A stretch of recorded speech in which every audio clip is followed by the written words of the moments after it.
ونستعينه ونستغفره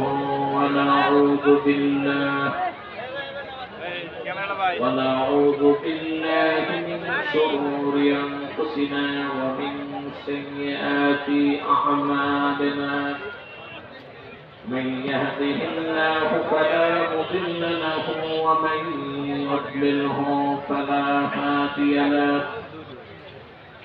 ونشهد أن لا إله إلا الله وحده لا شريك له ونشهد أن سيدنا وحبيبنا ومولانا محمدا عبد الله ورسوله صلى الله عليه وعلى آله وصحبه وسلم الذي أكمل الله به قصر النبوة أي ختم الله به النبوة وختم لا نبي بعده وأخبر في القرآن بالبرهان أن محمدا صلى الله عليه وسلم خاتم النبيين والمرسلين الذي أرسله بالحق بشيرا ونذيرا وداعيا إلى الله بإذنه وسراجا منيرا فقد قال الله تعالى في كلامه المجيد والفرقان الحميد أعوذ بالله من الشيطان الرجيم بسم الله الرحمن الرحيم قد أفلح من تزكى وذكر اسم ربه فصلى بل تؤثرون الحياة الدنيا والآخرة خير وأبقى إن هذا لفي الصحف الأولى صحف إبراهيم وموسى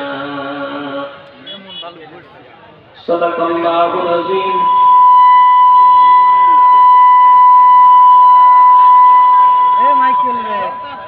وصدق رسوله النبي الكريم ونحن على ذلك من الشاهدين والشاكرين والحمد لله رب العالمين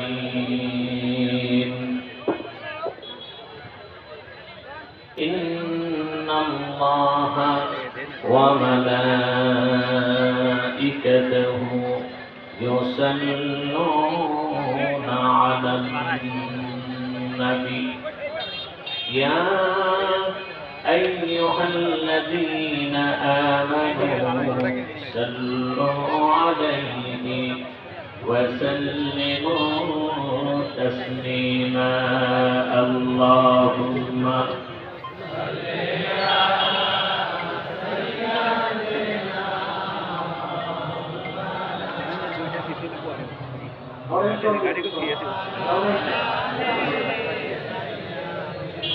আওয়াজ দিতে হবে পিছনে হর্নে আওয়াজ দিতে হবে স্পিকার চলবে ইকো চলবে না মহব্বতে দরুদ ও সালাম বলুন আল্লাহুম্মা সাল্লি আলা সাইয়্যিদিনা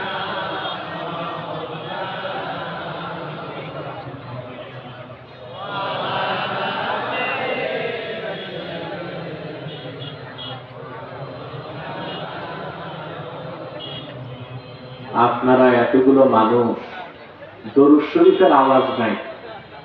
সমস্যা কি? অসুস্থতা না কৃপণতা? একটা তো আছে। কোনটা সমস্যা? কৃপণতা।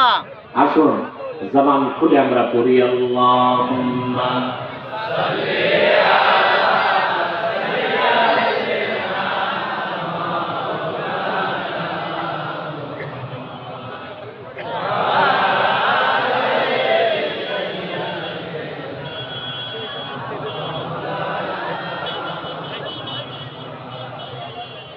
فهو الذي تم معناه وسورته واصطفاه حبيبا بارئ النسم اللهم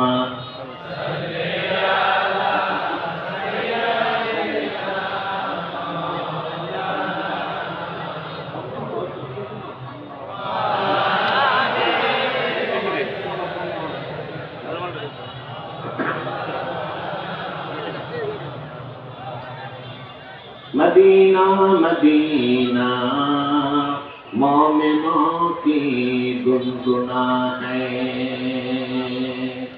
दीदारे मदीना आशिकों की तमन्ना है। अल्लाहुम्मा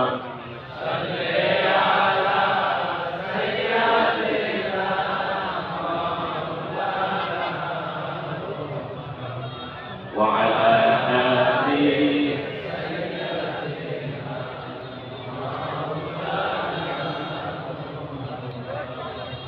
मदीने की हवा से जन्नती बू आती है, खाके पाके मदीना में नूर जन्नत चमकती है। अल्लाहुम्मा सल्ली अला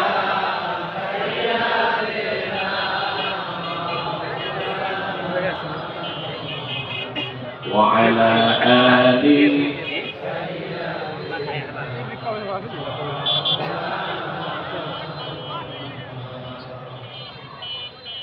محمد رسول الله صلى الله عليه وسلم ختم الله به النبوة وحكم لا نبي بعده بلغ العلا بكماله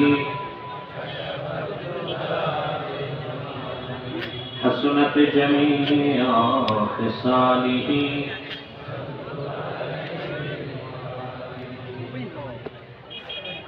দুদিন ব্যাপী দ্বাদশতম বার্ষিক ইসলামী জলসা আজকের দিনের বেলা এই মহতী মাহফিলের সম্মানিত সভাপতি জনাব ফরহাদ আলী বারাকাল্লাহু ফি উমরি, হযরত উলামায়ে কিরাম, তুলাবায়ে ইলজাম,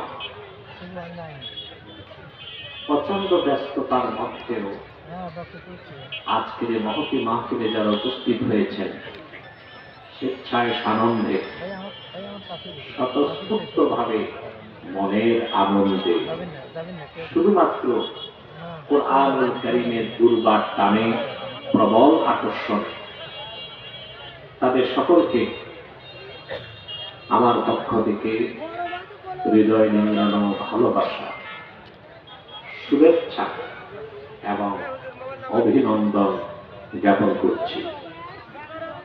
সার্থকন শুকরিয়া আল্লাহ তাবারাকা ওয়া তাআলার জন্য, যিনি আমাদেরকে এখানে আসার বসার তৌফিক মেহেরবানি করে দান করেছেন। সেজন্য আসুন অবনত চিত্তে হৃদয়ের আবেগ অনুভূতি উজাড় করে সমবেত কণ্ঠে নীরবতা নিস্তব্ধতা ভঙ্গ করে সিংহের মতো গর্জন করে একবার বলি আলহামদুলিল্লাহ। অগণিত অসংখ্য দরুদ ও সালাম আল্লাহর সৃষ্টির প্রধান আকর্ষণ। বিশ্বসভার সভাপতি, সকল নবী রাসূলগণের মাথার তাজ, শামসুল হিদায়াত, বদরুদ্দুজা, সাইয়্যিদুস সাকালাইন, ইমামুল মুরসালিন, খাতামুন নবিয়্যিন ওয়াল মুরসালিন, আফতাবে নবুওয়াত, শাহনশাহে রিসালাত, সরকারে দো জাহান, সুলতানুল মদিনা, নবিয়ুল আম্বিয়া, হুজুরে আকরাম, নূরে মুজাসসাম, নূরুন আলা নূর, সাইয়্যিদিনা হাবিবিনা শফিঈনা মাওলানা মুহাম্মদ সাল্লাল্লাহু আলাইহি ওয়াসাল্লামের উপর আল্লাহ তাবারাকা ওয়া তাআলা যাকে আজ থেকে প্রায় ১,৫০০ বছর আগে প্রেরণ করেছেন, সর্বশ্রেষ্ঠ ও সর্বশেষ নবী ও রাসূল হিসেবে, যার পরে আজ পর্যন্ত পৃথিবীতে অবশ্যই কোন প্রকার নবী কিংবা রাসূল অবশ্যই আসে নাই, অবশ্যই এখনো নাই, অবশ্যই কিয়ামত পর্যন্ত আসবে না। সম্মানিত সুধী, আপনারা দুদিন যাবৎ বক্তব্য শুনে আসছেন, ঠিক না? এখানে যারা এসেছেন আর বসে আছেন, আসার পেছনে বসার পেছনে পার্থিব জাগতিক কোন স্বার্থ আমাদের নেই। আরেকটা আওয়াজ আসতেছে, ওটা বন্ধ করো, হবে দূর থেকে রিফ্লেক্স হয়, ওটা বন্ধ করো। স্টেজে আরো আওয়াজ লাগবে, অনেকগুলোতে আওয়াজ দেবে। আপনারা এসেছেন শুধুমাত্র আল্লাহ তার হাবিবের সন্তুষ্টি অর্জন করার জন্য, ঠিক না? ইহকালীন কল্যাণ, পরকালীন মুক্তি কোন পথে তা জানার জন্য। ঠিকটা তো ভাই ঠিক মতো বললেন না।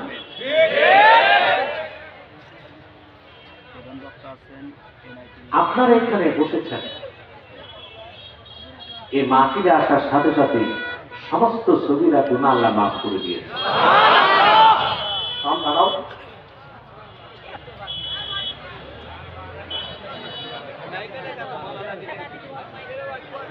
তোমার এটা কি?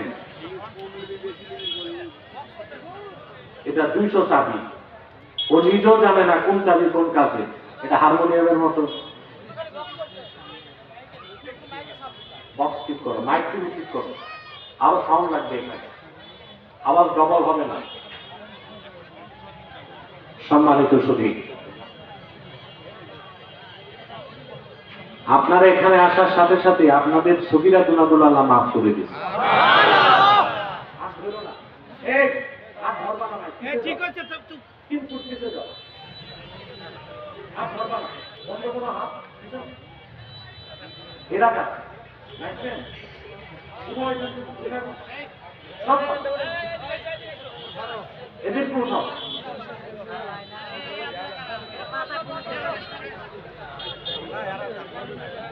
সম্মানিত সুধী,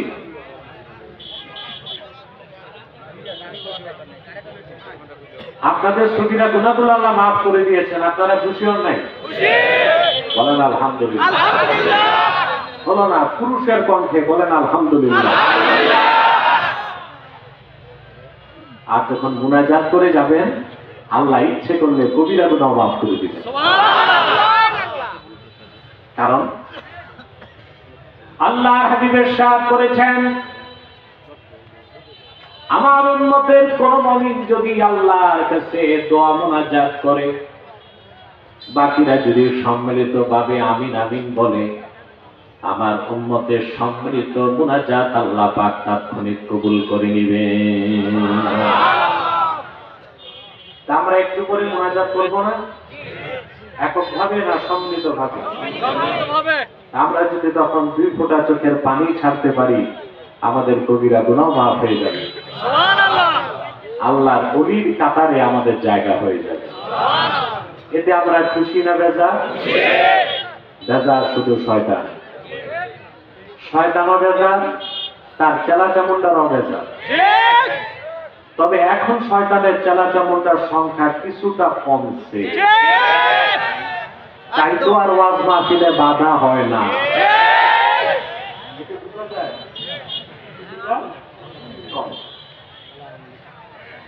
এখন শয়তানের একটাই চেষ্টা, মুনাজাতের আগে আপনাদের উঠানো যায় কিনা।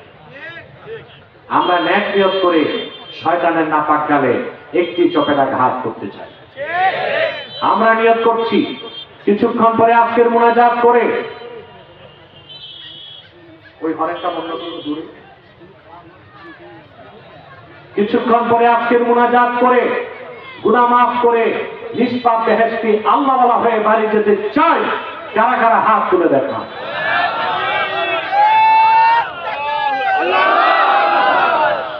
আল্লাহ কবুল করুন, আল্লাহ মঞ্জুর করুন, বলুন আল্লাহুম্মা আমিন। এবার আমার অনুরোধ, আমাদের প্যান্ডেলটা আল্লাহর হুকুমে কোরআন কারীমের বরকতে কানায় কানায় পূর্ণ হয়ে গেছে। যে ভাইরা দাঁড়িয়ে আছেন আল্লাহর রাস্তায় বসেন, চারপাশে যারা দাঁড়িয়ে আছেন বসে যান। আমি একটা কথাই বলবো, আমাদের মাহফিলগুলোতে অনেক সময় হিন্দুরা বা অমুসলিমরাও আসে, তারা বসতে লজ্জা পায়, দাঁড়িয়ে থাকে। আমরা বসতে বলি না, আমরা মনে করি জানলে আছে আপনি ওয়াজ শুনুন। ওই রকম ছাড়া মুসলমান যারা আছেন আল্লাহর রাস্তায় বসে যান। আর বলতে হবে না।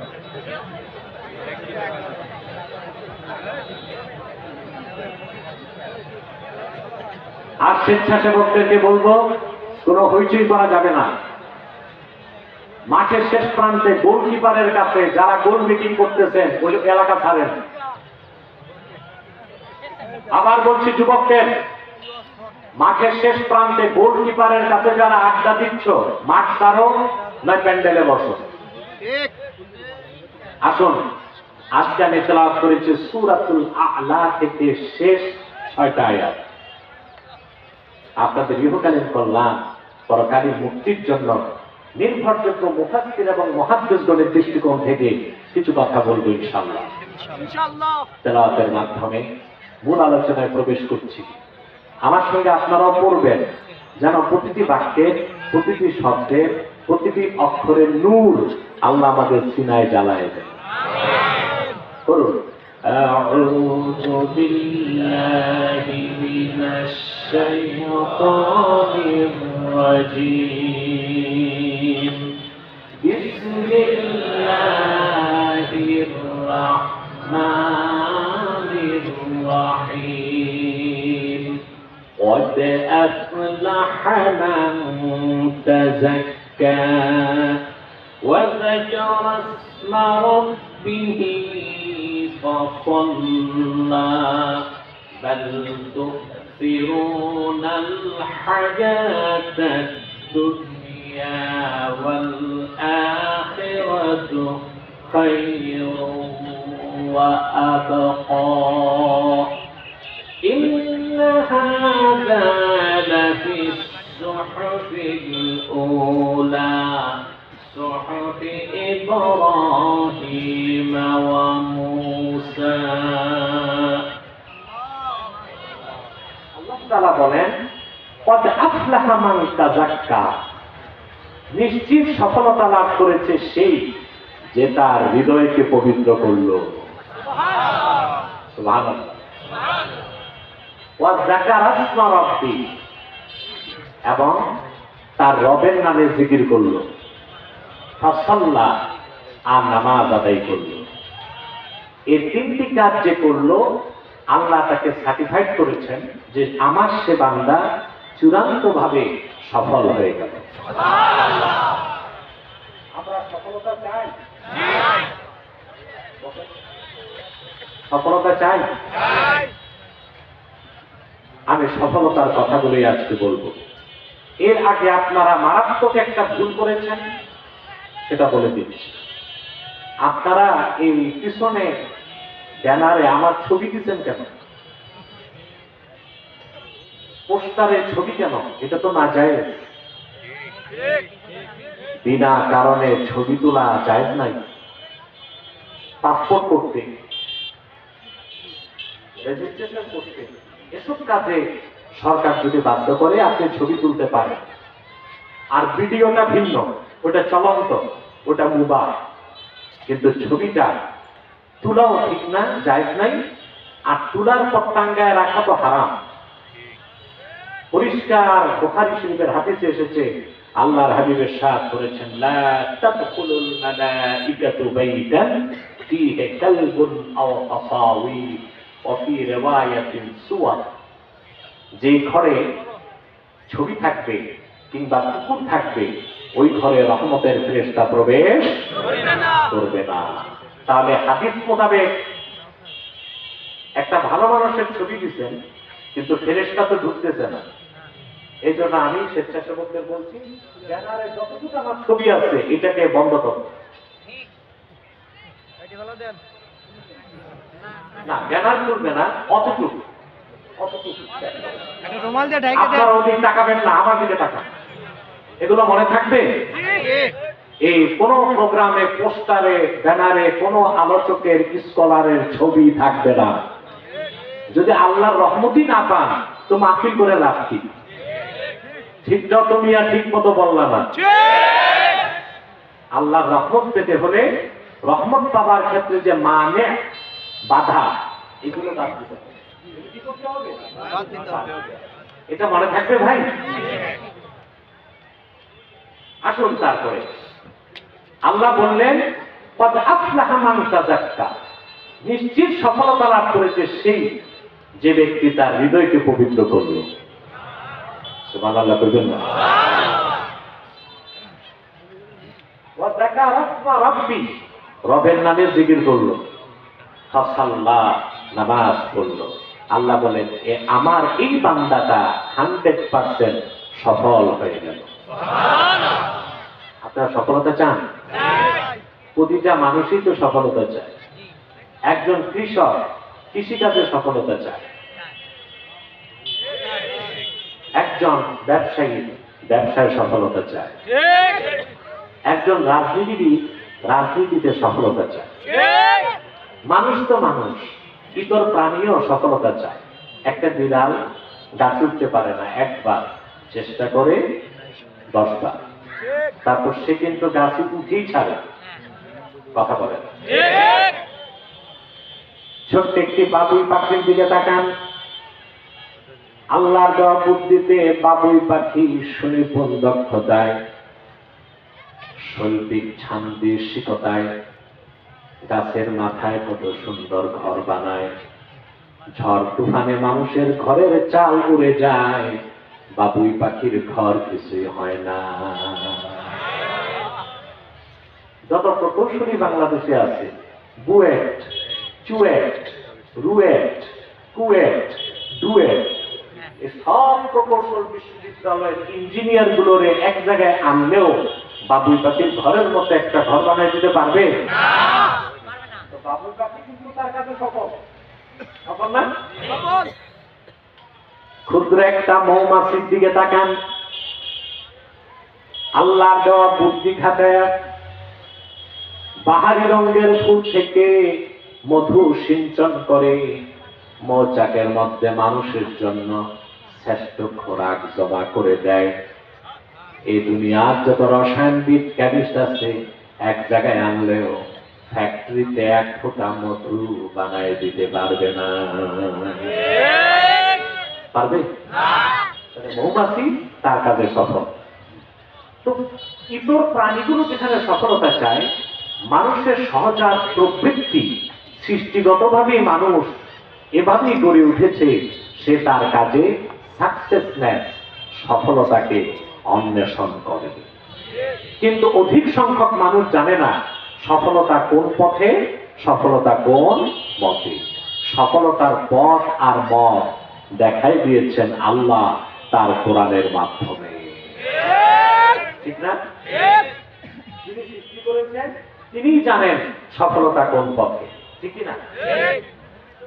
আল্লাহ রাব্বুল আলামিন বলেন, ইন্না খালাকনাল ইনসানা মিন নুতফাতিন আমশাজ نبتليه فجعلناه سميعا بصيرا إن إنا هديناه السبيل إما شاكرا وإما كفورا আমি মানুষকে সৃষ্টি করেছি তার পিতার আর তার মাতার বীর্যের মিশ্রণ থেকে।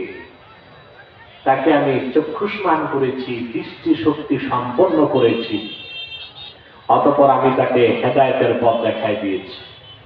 সুবহানাল্লাহ। কোন পথে মুক্তি, কোন পথে স্বস্তি কে দেখাই দিয়েছেন? আল্লাহ। ইম্মা শাকিরা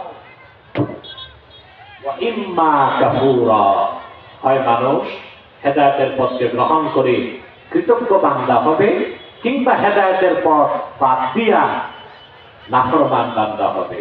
তো হেদায়েতের পথ, সফলতার পথ কে দেখাই দিয়েছেন? আল্লাহ। সেজন্য আল্লাহ রাব্বুল আলামিন সফলতার জন্য প্রথম কাজ দিলেন, হৃদয়কে পবিত্র করতে হবে। আল্লাহ পাক বলেন, কদ আফলাহা মান তাযাক্কা, নিশ্চয় সফলতা লাভ করলো সেই যে তার হৃদয়কে, কলবকে পবিত্র করে নিল। বলেন সুবহানাল্লাহ। এখন হৃদয় পবিত্র হয় কি করে, এটা প্রশ্ন। দাঁত পরিষ্কার করেন মেসওয়াক দিয়ে, মাথা পরিষ্কার করেন শ্যাম্পু দিয়ে, গা পরিষ্কার করেন সাবান দিয়া, হৃদয় কি দিয়া পরিষ্কার করবেন? হৃদয় কিভাবে পবিত্র হয় এই কথাগুলো জানার দরকার আছে। এখানে আমার ব্যক্তিগত মন মস্তিষ্ক প্রসূত কোনো ব্যাখ্যা চলবে না। আল্লাহর কোরআনের ক্ষেত্রে মন গড়া ব্যাখ্যা দাও কি হারাম, কত ক্ষেত্রে কুফর, কত ক্ষেত্রে কুফর, এগুলো জানেন তো আপনারা? কথা বলেন। আরে ভাই, কথা বুঝতেছেন, শুনতেছেন? আমরা কোথায় আছি, মাহফিলে না কবরস্থানে? কবরস্থানের উদ্যোগে মাহফিল, কবরস্থানে নাই, আমরা মাহফিলে আছি। এটা ভুলে গেলে চলবে না। আমাদের প্রাণ বন্ধ থাকতে হবে এবং আমাকে এনভাইরনমেন্ট সাপোর্ট দিতে হবে। পারবেন? এই তো এখন মনে হলো হাজার হাজার পুরুষ আমার সঙ্গে বসা আছে। শুধু পুরুষ না, কাপুরুষ না, সুপুরুষ। আলহামদুলিল্লাহ। আপনাদের পাবনা সিরাজগঞ্জ অঞ্চলে আসলে মাইকের কষ্ট পেতেই হয়। এরা আসলে সেটিংটা জানে না, মাইকগুলো দুর্বল থাকে। দুর্বল মাইক আবার সেটিং করতে সমস্যা। আমাকে মাইক সেটিং করে এই পর্যায়ে আনতে 10 মিনিট লেগে গেছে। এটা একটা সমস্যা। সম্মানিত সুধী, তাহলে আল্লাহ তাআলা বলেছেন, নিশ্চিত সফলতা লাভ করলো সেই যে তার হৃদয়কে পবিত্র করবে। আমি 3 জন বিশ্ববিখ্যাত মুফাসসিরের বক্তব্য শোনাচ্ছি, কান পেতে শুনবেন। এই আয়াতের ব্যাখ্যা করতে যে আল্লামা হাফেজ জালালউদ্দিন সুয়ুতী রাহমাতুল্লাহি আলাইহি তিনি ব্যাখ্যা করেন, কদ আফলাহা মান তাযাক্কা, আয় কদ আফলাহা মান তাহহারা কলবাহু বিল ঈমান। নিশ্চয় সফলতা লাভ করলো সেই যে তার হৃদয়কে ঈমান দিয়ে পবিত্র করলো। বলেন সুবহানাল্লাহ। তো হৃদয় পবিত্র হয় কি দিয়ে? ঈমান দিয়ে। সুবহানাল্লাহ। আরেকজন বিখ্যাত মুফাসসির আল্লামা ইমাদউদ্দিন ইবনে কাসির রাহমাতুল্লাহি আলাইহি, নাম শুনছেন? তাফসীরুল কুরআনিল আযীমে তিনি এই আয়াতের ব্যাখ্যা করতে যে লিখেন, কদ আফলাহা মান তাযাক্কা, আয় তাহহারা কলবাহু মিনাশ শিরকি ওয়াল কুফরি ওয়াদ দানাস। নিশ্চিত সফলতা লাভ করলো সেই ব্যক্তি যে তার হৃদয়কে পবিত্র করলো শিরক থেকে, কুফর থেকে, বাতিল আকীদা থেকে। সুবহানাল্লাহ বলেন। একই কথা, দুই তাফসীরে কোনো দ্বন্দ্ব নাই। অর্থাৎ হৃদয় পবিত্র হয় শিরক কুফর বের করলে, ঈমানের নূর দিয়া হৃদয়কে সাজালে। বলেন সুবহানাল্লাহ। আরেকজন বিশ্ববরেণ্য মুফাসসির ইমামে ফখরুদ্দিন রাজি রাহমাতুল্লাহি আলাইহি তিনি ব্যাখ্যা করেন, ইন্না মারাতিবা আমালিল মুকাল্লাফি সালাসা, আল্লাহর কোন বান্দার আমলের 3টা স্তর। তার প্রথমটা হলো ইজালাতু আকাইদিল ফাসিদাতি মিনাল কলব, হৃদয় থেকে শিরক কুফর বাতিল আকীদা দূর করা। সুবহানাল্লাহ বলেন।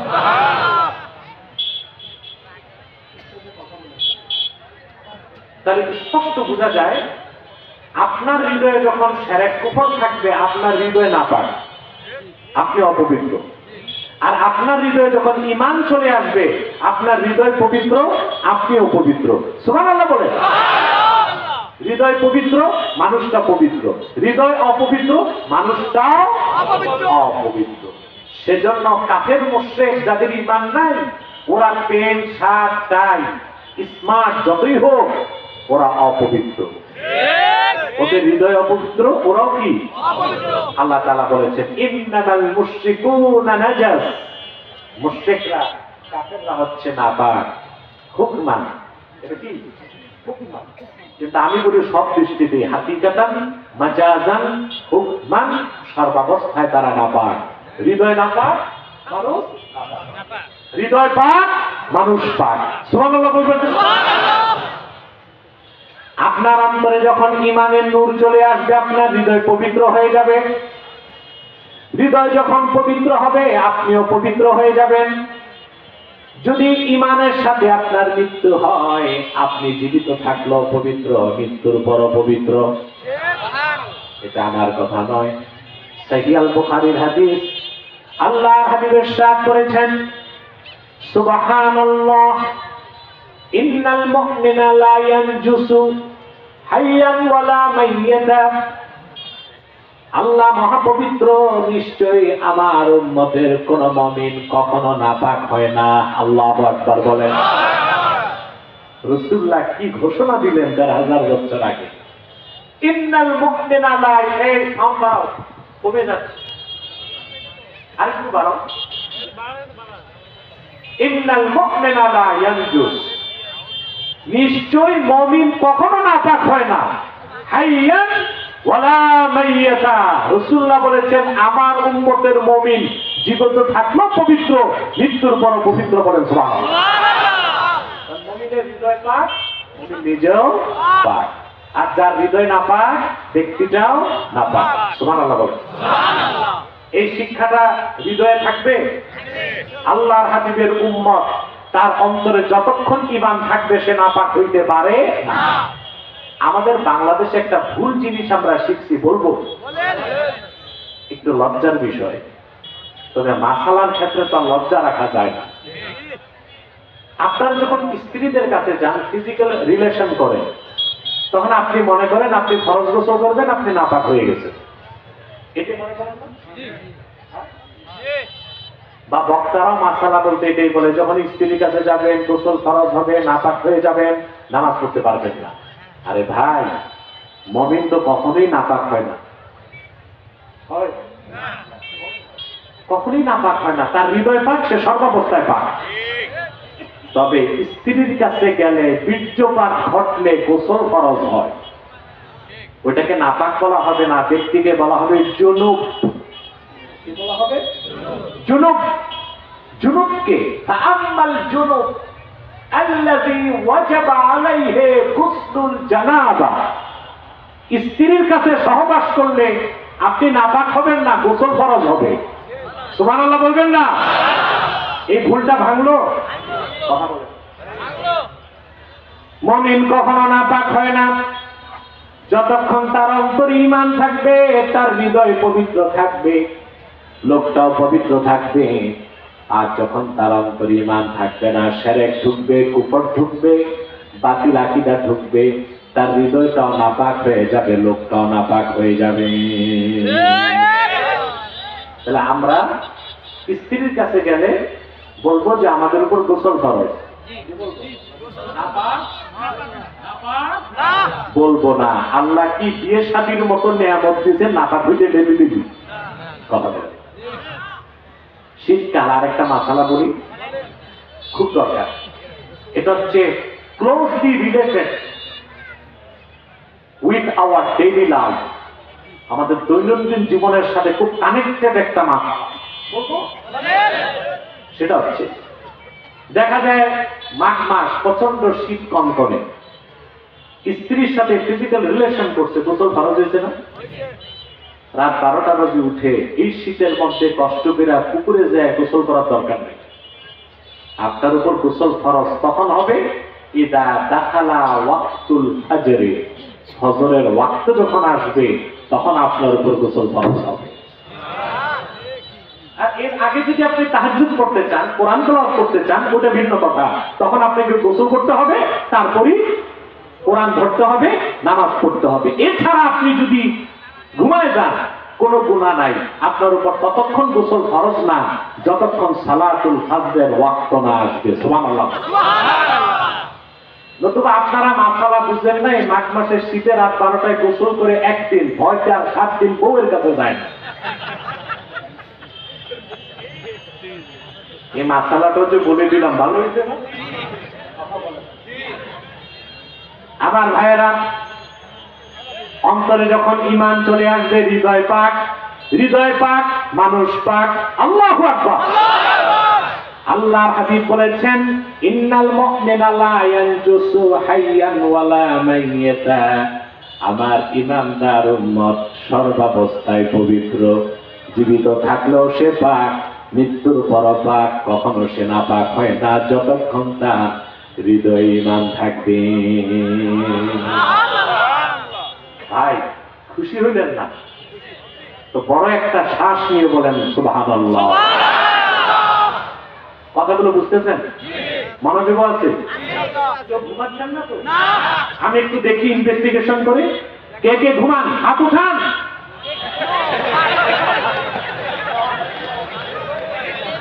আমি যদি আজকে পাবনায় থাকতাম তাহলে বুঝতাম পাগলা গারদের পাগলদের সংকট পাইছে। আছেন তো সিরাজগঞ্জের উল্লাপাড়ায়। আপনারা এতটা আনকনসাস হইলে আমি ওয়াজ করবো গাড়ি শোনাচ্ছি।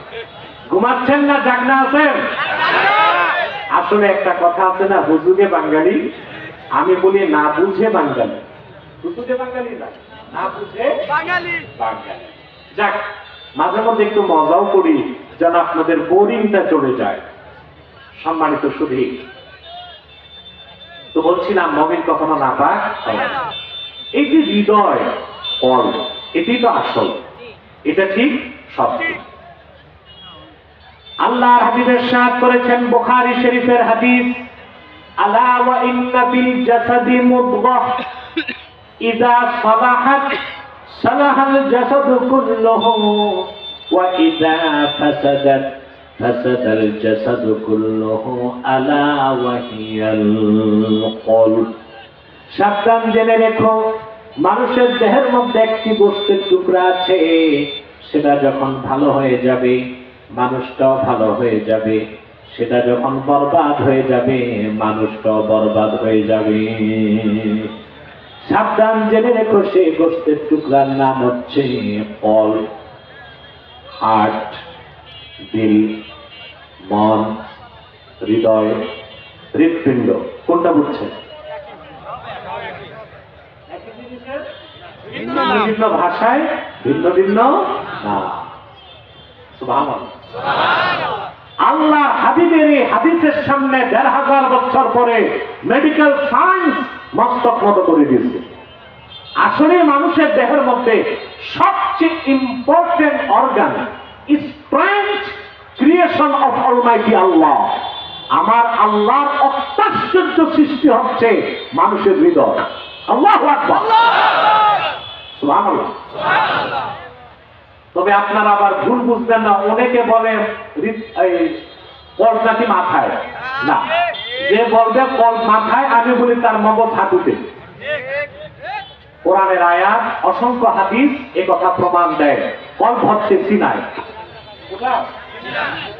আরে মিয়া সাহেব, কোন বক্তার কোন প্রবক্তা কি বললো আর আব্বাসি কি বললো শুনবেন কেন? দেখবেন কোরআন কি বলে, হাদিস কি বলে।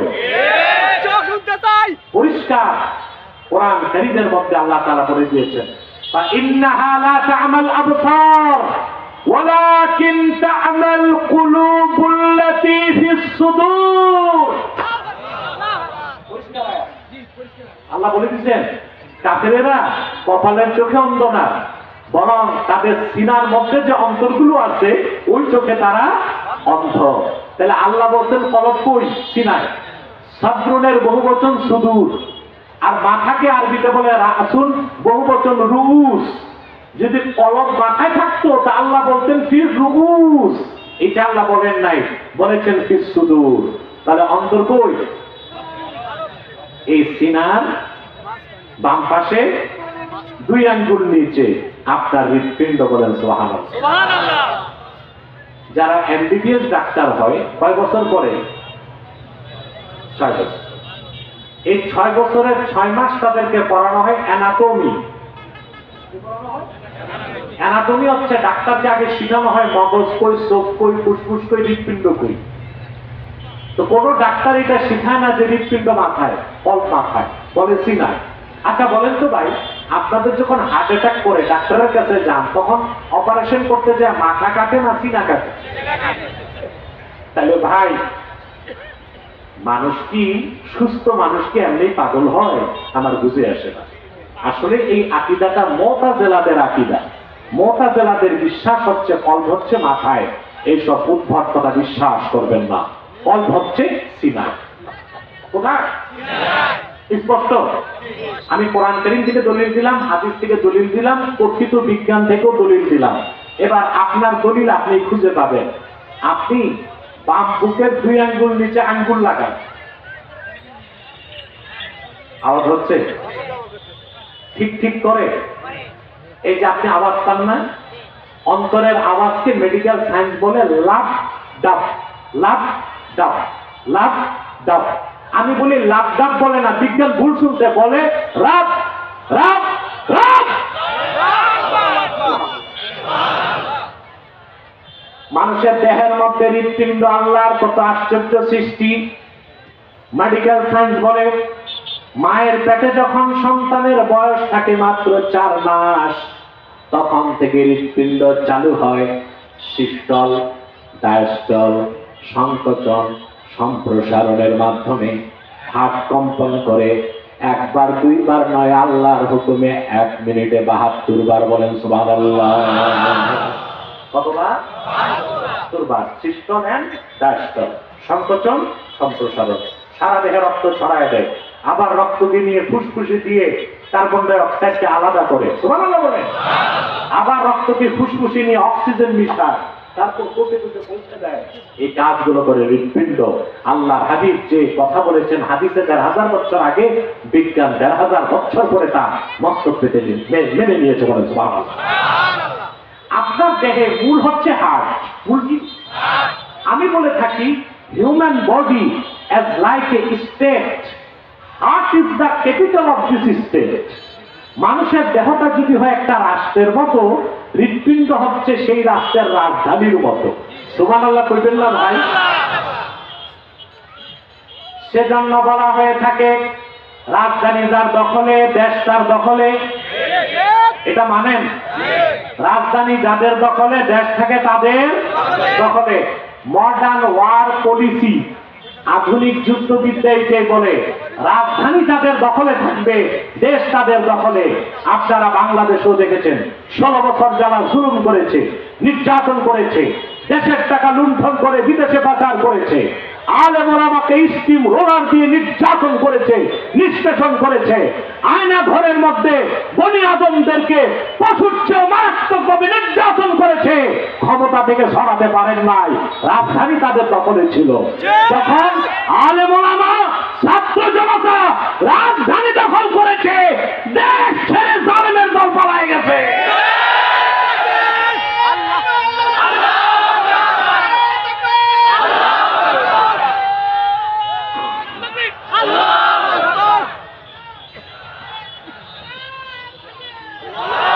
পালায় নাই এক কাপড়ে, বিনা মেকআপে।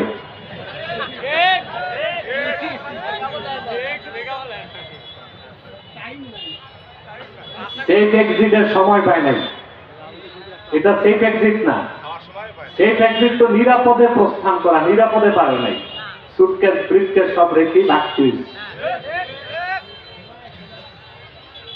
পতিত এবং পরাজিত শক্তি থেকে যারা আগামীতে বিজয়ী হবে তাদের শিক্ষা নিতে হবে। ইসলাম আর মুসলমানকে চ্যালেঞ্জ করে বাংলাদেশের রাজনীতিতে থাকা যাবে না, ক্ষমতায় যাওয়া যাবে না, ক্ষমতায় গেলেও টিকা যাবে না। এই শিক্ষা তাদেরকে বুকে লালন করে বাংলাদেশ শাসন করতে হবে। ইসলামের বিরোধিতা করলে, মুসলমানদের অত্যাচার করলে বাংলাদেশের টিকা যায় না, ঠিক কিনা? দেশ স্বাধীনের 53 বছরের ইতিহাস এদেশের মানুষ বারবার দেখেছে। ওদেরকে ক্ষমতায় যেতে ভারতের দালালি করে। আমি আচ্ছা মতো ধোলাই করছি। ইন্ডিয়ার বিরুদ্ধে আমার একটা বক্তব্য দেখছেন আপনারা? আমার এই এক বক্তব্যে গোটা কলকাতায় তোলপাড়, সব চ্যানেলে আমার বিরোধিতায় নেমে গেছে। তা আমি ভাবলাম, এক আব্বাসীর গর্জনই সামলাইতে পারো না, 14 কোটি মুসলমান যদি গর্জন করে, পালাবার রাস্তাও তো খুঁজে পাবে, খুঁজে পাবে। অনেকে আবার ভারতের দালালিতে ভারতের সাথে পিরিত করতে চায়। আমি বলে দিয়েছি, ভারতের সাথে পিরিত করে ক্ষমতায় যাওয়া যাবে না, আর যুক্তরাষ্ট্রের সাথে পিরিত করে ক্ষমতায় যাওয়া যাবে, বেশি দিন থাকা যাবে না। আমার এই বাক্যটা বুঝেন নাই, বাড়িতে যে ভাব সম্প্রসারণ করবেন। আবার বলুন, ভারতের সাথে পিরিত করে ক্ষমতায় যাওয়া যাবে না, আর যুক্তরাষ্ট্রের সাথে পিরিত করে ক্ষমতায় যাওয়া যাবে, বেশি দিন থাকা যাবে না। এটা বুঝছেন? তার মানে কোন দেশের দালালি চলবে না, কোন দেশের দালালি চলবে না। বাংলাদেশ স্বাধীন রাষ্ট্র, এই দেশের 14 কোটি মুসলমানের সিদ্ধান্ত নেবে কারা ক্ষমতায় যাবে, কারা থাকবে, কারা যাবে না, কারা থাকবে না। আমার ভাইয়েরা,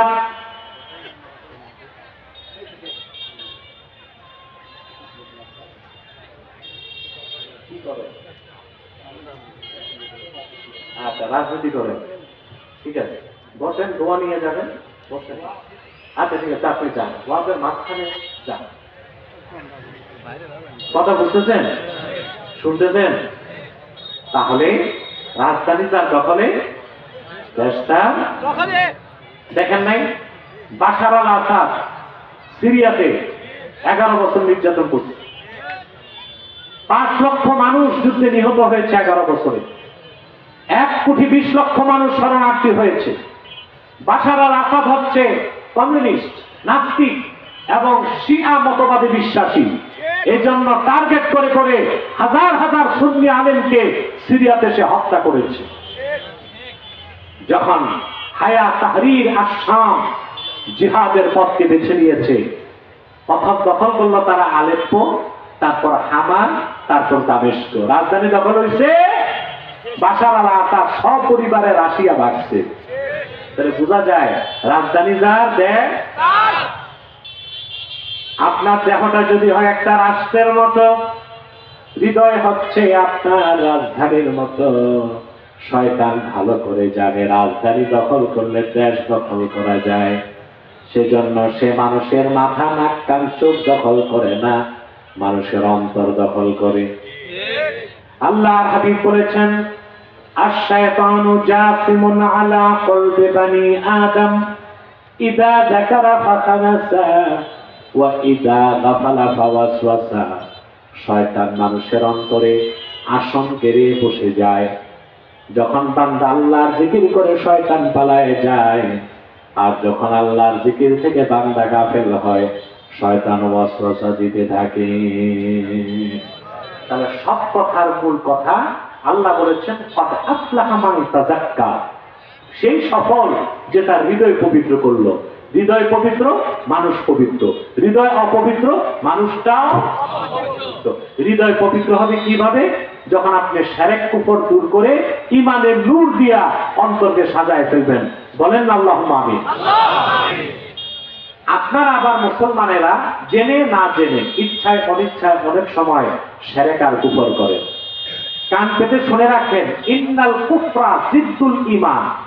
কুফর হচ্ছে ঈমানের বিপরীত। আপনার অন্তরে যখন কুফর বা শিরক ঢুকবে, ওখানে ওই নাপাক অন্তরে ঈমান ঢুকতে পারে না। আর যখন আপনার অন্তরে ঈমান চলে আসবে, সেই পবিত্র অন্তরে শিরক কুফর ঢুকতে পারে না। তার মানে শিরক আর কুফর করলে ঈমান থাকে না, ব্যক্তি কাফের হয়ে যায়। কি হয়ে যায়? কাফের। আমার মুসলমান ভাইয়েরা, একটি সুসংবাদ দিয়ে যাই। সিরাজগঞ্জবাসী কান পেতে শুনবেন, সারা জীবন মনে রাখবেন। আপনি যত যাই করুন, জীবন চলে গেল, শিরক আর কুফর করবেন না। যত বড় আপনি গুনাহগার হন না কেন, যদি আপনার অন্তরে শিরক কুফর না থাকে, আমল নামায় যদি শিরক আর কুফর না থাকে, ঈমান নিয়ে যদি মৃত্যু হয় আপনার, আপনার হাসর হবে উম্মতে মুহাম্মাদি পরিচয়ে। আপনার জায়গা হবে মুসলমানদের কাতারে।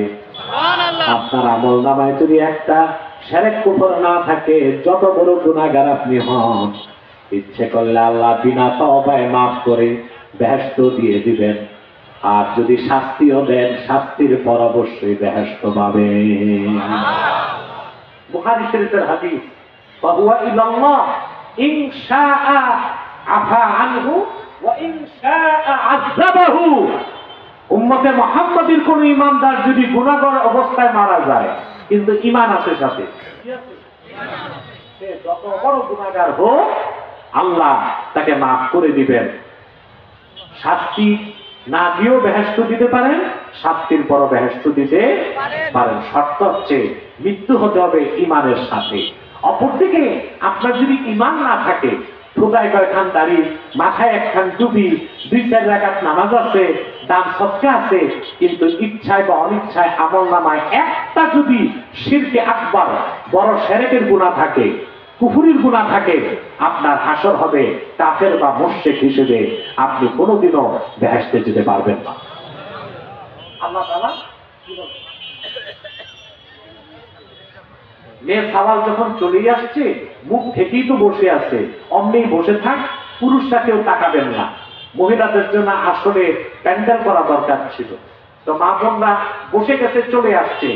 এখন মা বোনরা তো আর কুকুর বিড়ালের মতো না পাক না যে আমরা তাড়াই দিব। এসে গেছে তো বসে থাক, মুখগুলো ঢেকে রাখো। আর আপনি ওই দিকে তাকাবেন না, অন্যরাও তাকাবেন না, আমার দিকে তাকায় থাকো। মহিলাদের জন্য প্যান্ডেল করা দরকার ছিল, সামনের থেকে করবেন। হাজার হাজার পুরুষের জন্য প্যান্ডেল হয়, 200-500 মহিলার জন্য একটা প্যান্ডেল হইতে কি পারে না? বসে থাক, ওদিক তাকাবেন না, আমার দিকে তাকান না, ওই দিকে তাকান। মেয়ে সওয়াল আসছে, এখন যদি আমরা তাড়াই দিই, ওরা তো মনে করবে তাহলে মেয়ে হইয়া কি বিপদ হইল। বাস বাস বাস, এই হাজার হাজার পুরুষ থাকতে আপনি ওদিক নজর গেছে।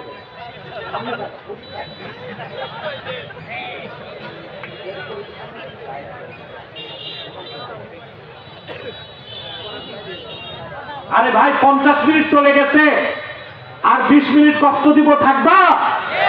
কে কে হাত উঠায় দেখাও আমার আল্লাহকে। হাত নামান, আল্লাহ কবুল করুন, আল্লাহ মঞ্জুর করুন, বলুন আল্লাহ আমিন। একটা লোক মাথাটাও নাড়াবে না। আমরা মুনাজাত করে, গুনাহ মাফ করে, আল্লাহর ওলির খাতায় নাম উঠায় বাড়ি যাব। রাজি আছেন? আমি কিন্তু সব সময় জনগণের দিকে দৃষ্টি রাখি, মানুষ যেন না ঠকে। আমি এসে কিন্তু বিশ্রাম নেই নাই। হেলিকপ্টারে আমাকে কমিটির লোক বলছিল 15 মিনিট বিশ্রাম। কমিটিকে বলছি, আমি বলছি 1 মিনিটও না, আমি স্টেজে নামাজ পড়বো, ওয়াজ শুরু করবো। আমি যদি বিশ্রাম নিতাম, খেতে যেতাম, 1 ঘন্টা যেত না। তো 4টার আগে তো আমাকে উঠতে হবে। তাহলে আপনারা টান পেতেন কতটুকু? আধা ঘন্টা? কতটুকু? না, আমি দেখেছি মুমিন যত না খেয়ে থাকে, তার স্পিরিচুয়াল পাওয়ার বাড়তে থাকে। যত খায়, তার স্পিরিচুয়াল পাওয়ার কমতে থাকে। তাহলে ভাইরা মনোযোগ দেন। তাহলে আপনার আমল নামে যদি শিরক কুফর থাকে, আপনার হাসর হবে কি মুমিন পরিচয় না কাফের পরিচয়? শিরক বা কুফরের গুনাহ আল্লাহ কখনো মাফ করবেন না। এছাড়া শুধু ঈমানটা নিয়ে যদি মরতে পারেন, আল্লাহ আপনাকে ফার্স্ট চান্সও মাফ করে দিতে পারেন। আর যদি শাস্তিও দেন, সেকেন্ড চান্সে অবশ্যই আপনি জান্নাত পাবেন। কিন্তু শিরকের গুনাহ, কুফরের গুনাহ আল্লাহ তাআলা কখনো মাফ করবেন না। আমি হাদিস শরীফ থেকে একটা ঘটনা আপনাদেরকে শোনাচ্ছি। আল্লাহর হাবিবের জলিলুল কদর সাহাবী হযরত ওয়াহশী রাদিয়াল্লাহু তাআলা আনহু নাম শুনছেন? তিনি হচ্ছেন সেই ব্যক্তি উহুদ ময়দানে যে লোকটি আল্লাহর হাবিবের আপন চাচা আমির হামজাকে শহীদ করেছিল। সিরাত ইবনে হিশামে এসেছে, ওয়াহশী মুসলমান হবার পরে বলেন, উহুদ ময়দানে আমি গিয়েছিলাম যুদ্ধ করার জন্য নয়, শুধুমাত্র আল্লাহর হাবিবের আপন চাচা সাইয়্যিদুশ শুহাদা হযরত আমির হামজাকে হত্যা করার জন্যে। ওয়াহশী বলেন, আমি যখন আমির হামজা রাদিয়াল্লাহু তাআলা আনহুর কাছে পৌঁছে গেলাম, প্রবল শক্তি নিয়ে আমার হাতের বর্ষাটা আমির হামজার সিনার মধ্যে গেঁথে দিলাম। আল্লাহর হাবিবের চাচা দাঁড়ায় থাকতে পারলেন না, তিনি জমিনের মধ্যে লুটায় পড়লেন। আবু জেহেলের স্ত্রী হিংস্র নারী নষ্ট এবং ভ্রষ্টা হেন্দা আমির হামজার সিনাটারে বিদীর্ণ করে কাঁচা কলিজা বের করে চর্বণ করেছে। আমির হামজার নাক কান কেটে মালা তৈয়ার করে উল্লাস করেছে। আল্লাহর হাবিব সাল্লাল্লাহু আলাইহি ওয়াসাল্লাম উহুদ ময়দানে ওনার দাম শহীদ হয়েছিল, এত বেশি ব্যথা পান নাই আমির হামজার হত্যার দৃশ্য দেখে যত ব্যথা পেয়েছিলেন। ওয়াহশী বলেন, মক্কা যখন বিজয় হয়ে গেল, দলে দলে লোক মুসলমান হতে লাগলো। আমি মক্কা ছেড়ে পালায় যেতে লাগলাম। লোকেরা আমারে বলল, রে ওয়াহশী, কোথায় পালিয়ে যাও? আমি বললাম, আল্লাহর হাবিব সবাইকে ক্ষমা করে দিয়েছেন, আমি তো ক্ষমা পেতে পারি না, কারণ আমি আল্লাহর হাবিবের আপন চাচাকে শহীদ করেছি। লোকেরা বলল, রে ওয়াহশী, কোনো চিন্তা করো না, নিরাশ হয়ো না, একটিবার রাহমাতুল লিল আলামিনের কদমে চলে যাও, ইচ্ছে করলে তোমার মতো খুনি পাপীরও তিনি ক্ষমা করে দিতে পারে। হযরত ওয়াহশী বলেন, বুক ভরা ভয় আর শঙ্কা নিয়ে আল্লাহর হাবিবের কদমের কাছে চলে আসলাম। আল্লাহর হাবিব আমাকে বললেন, রে ওয়াহশী, তুমি কে? আমি বললাম, আমার নাম ওয়াহশী। রাসূলুল্লাহ বললেন, কোন ওয়াহশী? আমার চাচার হত্যাকারী। আমি বললাম, জি হ্যাঁ, আমি সেই অধম ওয়াহশী। কেন এসেছো? ক্ষমা চাইতে এসেছি আর কালেমা পড়ে মুসলমান হতে এসেছি। আল্লাহর হাবিব বললেন, রে ওয়াহশী, ক্ষমাও করে দিলাম আর তোমার জন্য ইসলামের দরজা খোলা আছে। ওয়াহশী বললেন, লা উসলিমু হাত্তা আসমাআ কালাম আল্লাহ। আমি মুসলমান হতে চাই, একটা শর্ত আছে, আমি ঈমান আনলে, মুসলমান হলে আল্লাহ আমারে মাফ করে দিবেন, জান্নাত দিবেন। যতক্ষণ না ওহীর মাধ্যমে আল্লাহ এই কথা জানায় না দিবেন, কানে না শুনবো, ততক্ষণ আমি মুসলমান হব না।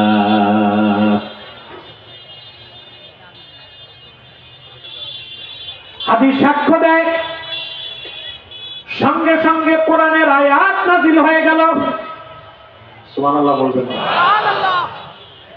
আল্লাহ রাব্বুল আলামিন ঘোষণা করলেন, والذين لا يدعون مع الله إلها آخر ولا يقتلون النفس التي حرم الله إلا بالحق ولا يزنون ومن يفعل ذلك يلقى أثاما। সুবহানাল্লাহ। আল্লাহ তাআলা ঘোষণা করলেন, আর যারা আল্লাহর সাথে অন্যকে ইলাহ বলে ডাকবে না, অর্থাৎ শিরকের গুনাহ করবে না,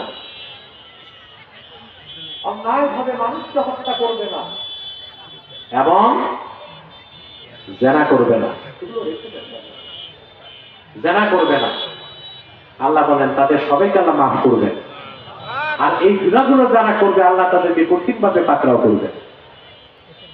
ওয়াহশী বলেন, ইয়া রাসূলুল্লাহ সাল্লাল্লাহু আলাইহি ওয়াসাল্লাম, ইন্নী আশরাকতু বিল্লাহ ওয়া কাতালতু আন-নাফস আল্লাতী হারামাল্লাহু ইল্লা বিল হক ওয়া যানাইতু আমি শিরক করছি, আমি অন্যায়ভাবে মানুষ হত্যা করছি, আর আমি কতবার জেনা করছি তার কোনো হিসাব নাই, তাহলে মুসলমান হয়ে লাভ কি? আল্লাহ তো মাফি করবেন না। কথা বুঝতেছেন?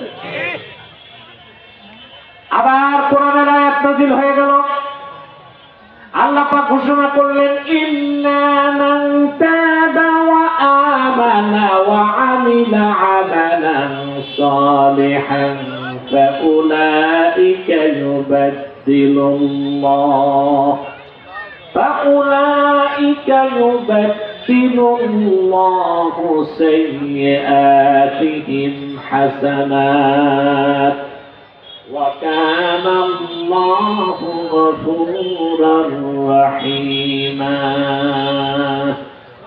আল্লাহ রাব্বুল আলামিন ঘোষণা করে দিলেন,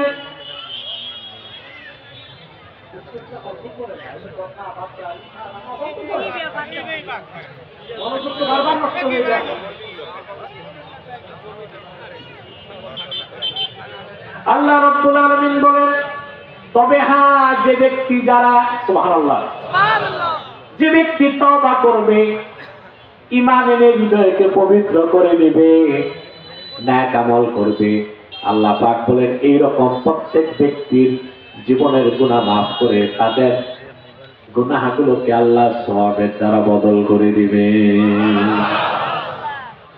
ওয়াহশী বললেন, ইয়া রাসূলুল্লাহ সাল্লাল্লাহু আলাইহি ওয়াসাল্লাম, এখনো আমি মুসলমান হইতে পারতেছি না। আল্লাহর হাবিব বললেন, কেন? তো তিনি বললেন, কারণ হচ্ছে ইন্নী আরা ফীহি শারতান, আমি তো এখানে শর্ত পাইছি। আল্লাহ বলেছেন ঈমান আনার পর নেক আমল করতে হবে। আমার ঈমান আনবো, আমি শিরক কুফর বাদ দিব, মুসলমান হব, কিন্তু নেক আমল করতে পারবো এই ভরসা আমার নাই। সুবহানাল্লাহ। আবার আল্লাহর পক্ষ থেকে আয়াত নাযিল হয়ে গেল, ইন্নাল্লাহা লা ইয়াগফিরু আন ইউশরাকা বিহি ওয়া ইয়াগফিরু মা দুনা যালিকা লিমান ইয়াশা। নিশ্চয় আল্লাহ রাব্বুল আলামিন শিরকের গুনাহ, কুফরের গুনাহ কখনো মাফ করবেন না। এছাড়া বান্দা যত বড় গুনাহগার হোক, আল্লাহ যাকে চান তারে মাফ করে দিবেন। ওয়াহশী বললেন, ইয়া রাসূলুল্লাহ সাল্লাল্লাহু আলাইহি ওয়াসাল্লাম, এখনো তো আমি মুসলমান হতে পারতেছি না। আল্লাহ হাবিব বলেন, কেন? তিনি বলেন, আল্লাহ বলেছেন ইয়াগফিরু লিমান ইয়াশা, যাকে চান তারে মাফ করবেন। আমার ক্ষেত্রে যদি আল্লাহ না চান, আমার ক্ষেত্রে যদি আল্লাহ না চান, এবার আল্লাহর পক্ষ থেকে চূড়ান্ত সিদ্ধান্ত নাযিল হয়ে গেল, قُلْ يَا عِبَادِيَ الَّذِينَ أَسْرَفُوا عَلَى أَنفُسِهِمْ لَا تَقْنَطُوا مِنْ رَحْمَةِ اللَّهِ إِنَّ اللَّهَ يَغْفِرُ الذُّنُوبَ جَمِيعًا إِنَّهُ هُوَ الْغَفُورُ الرَّحِيمُ। আল্লাহ ডেকে বললেন, হাবিব, আপনি ডাক দিয়ে বলুন, হে আমার বান্দারা, তোমরা যারা জুলুম করেছো নিজেদের উপর, লা তাকনাতু মির রাহমাতিল্লাহ, আল্লাহর রহমত থেকে নিরাশ হয়ো না। যদি আমল নামায় শিরক কুফর না থাকে, আল্লাহ জীবনের সব গুনাহ মাফ করে দিবে। আল্লাহ রাব্বুল আলামিন হচ্ছেন গফুরুর রহিম। ওয়াহশী বললেন, হাতি ইয়াদাক উবাইউকা ইয়া রাসূলুল্লাহ, আর দেরি করব না ইয়া রাসূলুল্লাহ, আপনার হাতটা বাড়ায় দেন, এখনই আমি সেই নূরের হাতে হাত রেখে কালেমা পড়ে মুসলমান হয়ে যেতে চাই। আমরা কি শিখলাম? হৃদয়কে পবিত্র করতে হবে। হৃদয় পবিত্র হয় ঈমান দিয়ে। শিরক কুফর দূর করবেন, ঈমান আসবে, আপনার হৃদয় পবিত্র হয়ে যাবে। বলেন সুবহানাল্লাহ। পাক্কা 1 ঘন্টা হয়ে গেছে, আর বলেছি 15-20 মিনিট, কষ্ট হবে না তো? এরপর আল্লাহ তাআলা আরো 2টা কাজ দিয়েছেন। ওয়া যাকারা আসমা রাব্বি, ঈমান আনলো, রবের নামের জিকির করলো। সুবহানাল্লাহ। আপনারা জিকির করেন? কথা বলেন। অধিকাংশ মানুষই তো জিকির বুঝেন না। জিকির করে সকালে 10 মিনিট, সন্ধ্যায় 10 মিনিট, আর সারাদিন সুদ খায়, ঘুষ খায়, পাল্লায় ওজনে কম দেয়। এতিম ভাতিজার সম্পদ দখল করে, আরেকজনের ক্ষেতের সীমানা ধাক্কাধাক্কি করে, বিচার আচারে বসলে দুই দিক থেকেই বাইপাস করে। এগুলো আছে এলাকায়? বেশি না কম? অথচ সকালেও জিকির করতেছে, বিকালেও। আল্লাহ কি এরকম জিকিরই চাইছে? ইমাম রাজি তাফসীর করতে যেয়ে বলেন, قد أفلح من تزكى وذكر اسم ربه فصلى।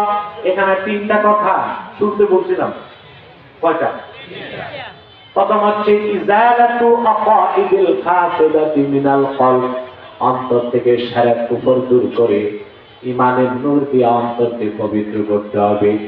দুই নাম্বার কাজ ওয়া যাকারা ইসমা রাব্বি, রবের নামের জিকির করলো, তার মানে ইস্তিহদারু মারিফাতিল্লাহি আযজা ওয়া জাল্লা ফিল কলব, ঈমান আনার পরে সর্বাবস্থায় অন্তরে আমার আল্লাহর মারিফত, পরিচয় স্মরণ রাখতে হবে। জিহ্বায় জিকির আছে, অন্তরে আল্লাহ স্মরণ নাই, ওই লোকটা জিকিরও করবে, সুদও খাবে। ঠিকঠাক ঠিক মতো কইতে পারলাম না। জিকিরও করবে, ঘুষ খাবে, পাল্লায় ওজনে কম দিবে, এতে রায় ধাক্কাধাক্কি করবে, বিচার আচারে বসলে ঘুষ খাবে, এদিক থেকেও সেদিক থেকেও। যেদিক বেশি মালপানি ওইদিকে রায় যায়। এই গ্রাম দেশে কিছু মাতবর দেখবেন, এদের কোনো ব্যবসাও নেই, চাকরিও নেই, দান্দাবাজি করে চলে। এগুলো নাই তো সিরাজগঞ্জে। ঘুষ খাইতে খাইতে এমন বদভ্যাস হয়েছে, রোজার দিনও ঘুষ খায়। এই জন্য বিচারের টাইম দিনে দেয় না, এসার পরে দেয়। রোজা রাইখা ইফতার করে তারাবি করে আসার পর বিচারে বসে ঘুষ খায়। বেটা, দিনের বেলা ঘুষ খাইছো, ঘুষ খাইলে আল্লাহ দেখে, রাতে বুঝি দেখে না। জিকিরের অর্থ কি? জিকির আল্লাহ দিচ্ছেন এই জন্যে যেন অন্তরে সর্বক্ষণ আল্লাহর মারিফাতের পরিচয় থাকে, আল্লাহ স্মরণ থাকে। আর আল্লাহ স্মরণ আর ভয় যতক্ষণ হৃদয়ে থাকবে, ওই লোকটা বারবার অপরাধ করতে পারে না। তার দ্বারা গুনাহ হলেও তাৎক্ষণিক সে তওবার পথ বেছে নিবে, বলেন সুবহানাল্লাহ। দুইটা কাজ। 3 নাম্বার হচ্ছে তাসাল্লাহ, ঈমান এনে হৃদয় পবিত্র করলো, রবের নামে জিকির করলো, 5 ওয়াক্ত নামাজ পড়লো। আল্লাহ বলেন এই 3টা কাজ যে করলো, আল্লাহ থেকে তার সফলতাকে সার্টিফাইড করেছেন, আমার ওই বান্দা 100% সফল হয়েছে। 3 নাম্বার হচ্ছে নামাজ পড়বেন, কথা বলেন। আমি জানি না এই ময়দানে হাজার হাজার মানুষের মধ্যে কয়টা বেনামাজি আছে। পাশে আমার মা বোনদেরকে আমার উদ্দেশ্য, যে ঘরে নামাজ নাই ওই ঘরে আল্লাহর রহমত নেই। পুরুষদেরকে বলছি, যদি আপনার স্ত্রী নামাজ না পড়ে তার হাতের রান্না খাবেন না, তার উপর আল্লাহর লানত আছে। আর স্ত্রীদেরকে বলবো, স্বামীরা যদি নামাজ না পড়ে ভাত রান্না করে দিবেন ঠিক, তার সাথে বসে খাবেন না, বলবেন যে তোমার উপর তো আল্লাহর লানত আছে, তুমি নামাজ পড়ো। পারবেন না? বেনামাজিকে আমরা হানাফিগণ কাফের বলি না? বলি। 4 ইমামের মধ্যে শুধু আহমদ বিন হাম্বল বেনামাজিকে কাফের বলছেন।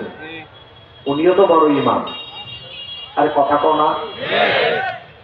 তিনি বলেছেন, ইমাম আহমদ বিন হাম্বল, ইন্না তারিকাস সালাতি ইউকাফফার ওয়া ইউকতালু মুরতাদ্দা, যে নামাজ পড়বে না তাকে কাফের ফতোয়া দেওয়া হবে, আর তাকে মুরতাদ হিসেবে মৃত্যুদণ্ড দেওয়া হবে। অর্থাৎ তারে হত্যার পর তার জানাজাও নাই, গোসলও নাই, কাফনও নাই, আর মুসলমানের কবরস্থানে তারে দাফনও করা যাবে না। আহমদ বিন হাম্বলের মতে বেনামাজি এত নিকৃষ্ট। শাফি আর মালিক বলেছেন না, বেনামাজিকে কাফের বলা যাবে না, তবে তাকে মৃত্যুদণ্ড দিতে হবে। কি দিতে হবে? ইউক্তালু হাত্তা, তাকে হদ হিসেবে হত্যা করা হবে। অর্থাৎ মৃত্যুর পর তাকে জানাজাও আছে, কাফনও আছে, দাফনও আছে। বড় তিন ইমামের মতে বেনামাজির শাস্তি কি? আর তোমরা কিনা বাঙালি দেখে দেখে বেনামাজি সুদখোর ঘুষখোরদেরকে চেয়ারম্যান বানাও, মেম্বার বানাও, নির্বাচিত করে সংসদে পাঠাও। তো তোমরা কিভাবে শান্তি পাবা? ভালো মানুষকে ভোট দেয় না। বাংলাদেশে তো অনেক পীরও রাজনীতি করে, মুরিদ আছে, নোট আছে, ভোট নাই।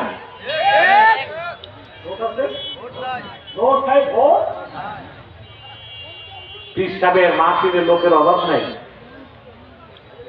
কিন্তু ভোট নাই। জামানত হারাইতে হয়, কারণ মুরিদ তো আসলে নীতি ঠিক করে নাই। মুরিদের নীতি হচ্ছে পীর বানাইছে দুইজন, একজন আধ্যাত্মিক পীর আর একজন রাজনৈতিক পীর। তো দুইজনের দুইটা দেয়। পীরকে দেয়, पीर साहब तुम नोट से खुश रहो, लीडर तुम वोट से खुश रहो। पीरेर नोट दिया खुशी, नेतारे ভোট দিয়ে। আমার কথায় রাগ করলেন? আলেম দেখলে, পীর দেখলে আপনারা গদগদ করেন, সম্মান করতে যাইয়া, কিন্তু ওই লোকটাই যদি নেতা হইতে চায় একটা ভোটও পায় না। অথচ আপনারা ভোট দেন বেনামাজিকে, সুদখোরকে, ঘুষখোরকে, লুটেরা, দুরাচার, লম্পট, চরিত্রহীন, জনগণের রক্ত পানি করা ঘামের পয়সা চুরি করে যারা বেগম পাড়ায় পাঠায়, ওইসব বেঈমান আর চরিত্রহীন লম্পটদেরকে আপনারা নেতা বানান না। প্রত্যেক দলেই কিন্তু কিছু নামাজি আছে, কিছু ভালো মানুষ আছে। খেলাফত ছাড়া শান্তি নাই। ইসলামী রাষ্ট্র বানানোর আগে কোনো শান্তি নাই। তার আগে অন্তত যদি ভোট দিতেই চান, তাহলে আপনি যে দল করেন ওই দলের নামাজি লোকটাকে বাছাই করবেন। বেনামাজিকে বাছাই করবেন। বেনামাজি তিন মাযহাবী বেনামাজির শাস্তি কি? মৃত্যুদণ্ড। ইমামে আযম আবু হানিফা রাহমাতুল্লাহ বলেছেন, ইন্না তারিকাস সালাতি লা ইউকাফফারু ওয়া লা ইউকতালু ওয়ালাকিন ইউহবাসু ওয়া ইউদরাবু হাত্তা ইউহদিসা তাওবা। বেনামাজিকে কাফের বলা যাবে না, মৃত্যু দেওয়া যাবে না, তবে তাকে অ্যারেস্ট করতে হবে, জেলে রাখতে হবে ততক্ষণ, তওবা না করে নামাজ ধরবে না যতক্ষণ। কিছু কিছু ব্যাগ লাগাইতে হবে। আপনি আশ্চর্য হবেন, আমাদের তো অনেকে মাযহাব মানে না, হানাফি মাযহাবের বিরোধিতা করে, অথচ তারা জানে না আল্লাহর কোরআন দিয়ে যেই দেশ করে সৌদি আরবে বেনামাজি শাস্তির ক্ষেত্রে আরবের উচ্চ ওলামা পরিষদ মালিকের মাসালা নেয় নাই, শাফিঈটা নেয় নাই, আহমদ বিন হাম্বলটা নেয় নাই, আবু হানিফাতেই দিয়েছে। এটি বোঝা যায় হানাফি মাযহাব শ্রেষ্ঠ মাযহাব আর আবু হানিফা ইমামে আযম।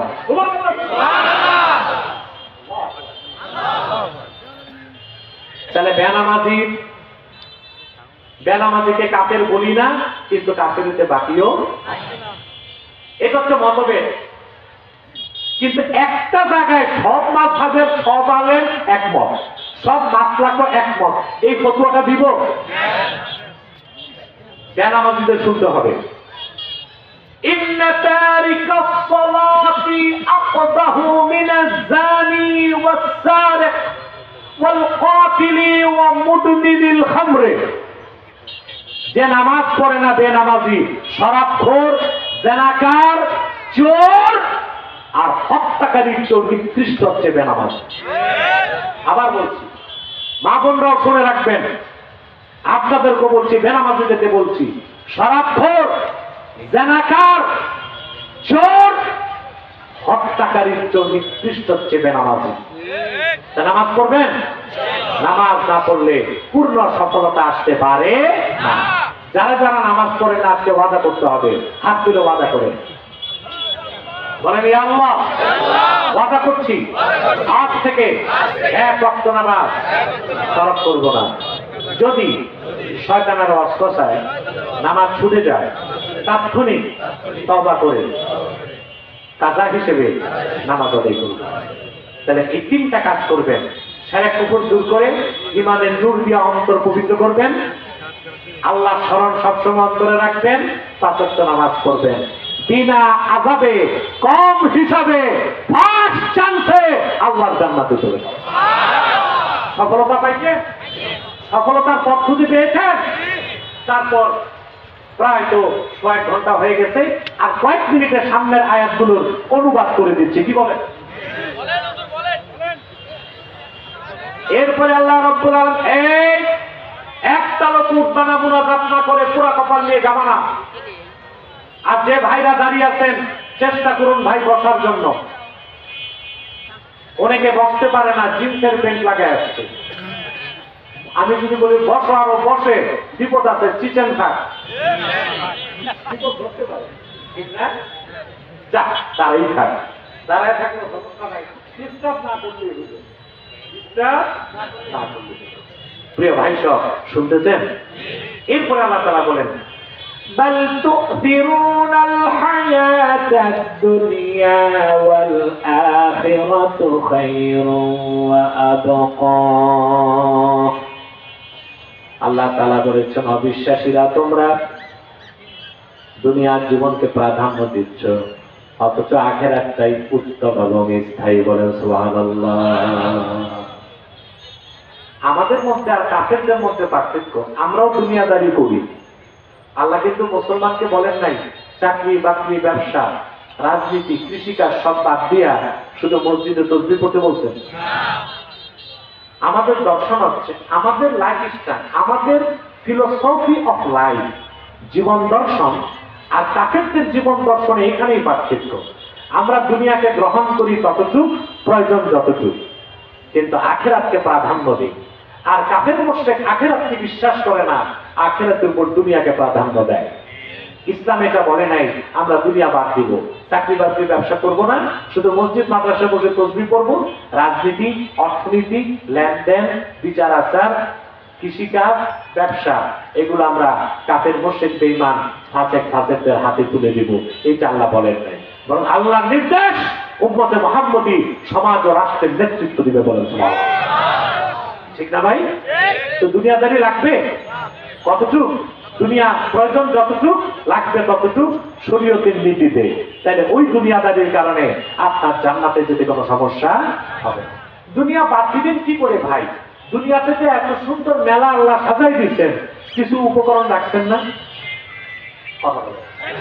ওগুলো বাদ দেওয়া যাবে? আল্লাহ রাব্বুল আলামিন বলেন যুইনা লিন-নাসি হুব্বুশ শাহাওয়াতি মিনান নিসাই ওয়াল বানিনা ওয়াল কানাতিরিল মুকান্তারাতি মিনাজ যাহাবি ওয়াল ফিদ্দা ওয়াল ফিদ্দাতি ওয়াল খাইলিল মুসাওয়ামাতি ওয়াল আন'আমি ওয়াল হারথ ذلك متاع الحياة الدنيا والله عنده حسن المآب। আল্লাহ রাব্বুল আলামিন বলেন মানুষের জন্য আকর্ষণীয় চিত্তাকর্ষক করা হয়েছে নারীর প্রতি আকর্ষণ। সুবহানাল্লাহ। নারীর প্রতি ভালোবাসা, সন্তানদের প্রতি ভালোবাসা, কারিগরি সোনা রূপা, আর চিত্তাকর্ষক ঘোড়া, গৃহপালিত পশু আর কৃষিকাজ, এগুলো মানুষের জন্য চিত্তাকর্ষক করা হয়েছে। এগুলোর আকর্ষণ বাদ দেওয়া যায় না। তা আপনি কি বাদ দিবেন কেমন করে? শর্ত হচ্ছে আপনি যদি মুমিন হন, এই সবকিছু আপনি ব্যবহার করবেন, সবকিছুকেই আপন করে নেবেন শরীয়তের নীতিতে। কথা বলেন। যেমন নারীর প্রতি আকর্ষণ, এটা মুমিনেরও থাকবে, কিন্তু সে নারীকে গ্রহণ করবে বিবাহের মাধ্যমে। আর কাফের মুশরিকের কোনো বিয়ে শাদী নাই, যেমন খুশি তেমন চলো, যেমন খুশি তেমন। নারীর প্রতি আকর্ষণ, ভালোবাসা, এটা বৈধ বিয়ের পরে, আগে না। বাংলাদেশে কিছু বক্তা বের হইছে মোটিভেশনাল স্পিচ, মাদ্রাসার বারান্দায়ও যায় নাই, বক্তা হয়ে গেছে, স্কলার হয়ে গেছে। তো যুবকদেরকে সে সুশ্রুতি দেয়, ওয়াজে বসে বলে ভাই সব কে কে হালাল প্রেম করবা হাত উঠাও। তো যুবকরাতেই তালিম থাকে। আমরা আছি না, বিবাহের আগে শরীয়ত কোন রিলেশন, প্রেম প্রীতিকে কোন নারীর সাথে বৈধতা দেয়। ইসলাম বলে দিচ্ছে নারীর প্রতি আকর্ষণ মুমিনেরও থাকবে, কিন্তু বৈধ পন্থায়। বিয়ে করছেন একটা, অনুমতি আছে দুইটা, অনুমতি তিনটা, অনুমতি চারটা, লাগলে এবং পারলে। বাংলাদেশের বুড়া মানুষ থেকে যেন একটা মাসালা শিখতে চার বিয়ে করা সুন্নত, এটা কোনো কিতাবে নাই। ইসলাম চার বিয়ের অনুমোদন দিচ্ছে, নির্দেশ। বুড়া মানুষকে দেখছি প্যারালাইজ হয়ে গেছে, বিয়ের কথা বললে একটা মুষ্টি হাসি দেয়। বিয়েটা কি নেয়ামত আল্লাহর পক্ষ থেকে, ঠিক না?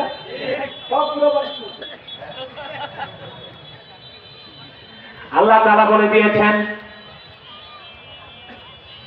فانكحوا ما طاب لكم من النساء مثنى وثلاث ورباع وإن خفتم ألا تعدلوا فواحدة। সুবহানাল্লাহ। তোমরা তোমাদের পছন্দের নারীদেরকে বিয়ে করো।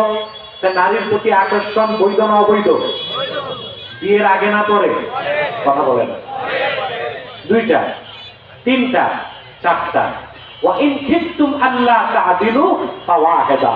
যদি একাধিক স্ত্রীর সাথে ইনসাফ করতে পারবা না, এই রকম যদি ভয় থাকে, তাহলে একটা। আপনারা বাঙালি ইনসাফ করতে পারেন? কথা বলেন। এক বউ পাল্টি দুনিয়া জীবন শেষ, তার একটা বিয়ে করবেন কেমনে? ইনসাফ করতে পারলে করতে পারবেন, নতুবা দ্বিতীয় বিয়ে করবেন। মাওলানা আশরাফ আলী থানভী রহমাতুল্লাহ 2 বিয়ে করছিলেন। কয় বিয়ে? 2 বিয়ে। তো প্রথম বিয়ে করার পর যখন দ্বিতীয় বিয়ে করছেন, বড় বউ খুব রাগ করছে। তখন উনি চাইছেন দ্বিতীয় বউটা ছেড়ে দিবেন। তখন ওনার স্ত্রী তাকে বললেন, যারা যেহেতু তাকে বিয়ে করে আনছেন তো ছাড়বেন কেন, সেও থাক। কিন্তু থানভী সাহেবের ইনসাফ কি ছিল? মুরিদরা যখন হাতিয়ে আনতো, পাল্লায় ওজন করে 2 ভাগ করে 2 স্ত্রীর ঘরে দিত। একটা তরমুজ আসলে 2 টুকরা করে পাল্লায় ওজন করে 2 স্ত্রীকে দিতেন। আপনি কি ইনসাফ করতে পারবেন? আপনার যদি 2 বউ থাকে, ইসলামের হুকুম হচ্ছে 7টাকে 2 ভাগ করতে হবে। 3.5 দিন বড় স্ত্রীর ঘরে, 3.5 দিন ছোট স্ত্রীর ঘরে। আপনারা কি হুঁশ থাকে ভাই? বিয়ে করলে তো বড় স্ত্রীরে ভুলে যান, তার কাছে 1 বছরও যান না, নতুন তার কাছে যে চিল্লা মারেন।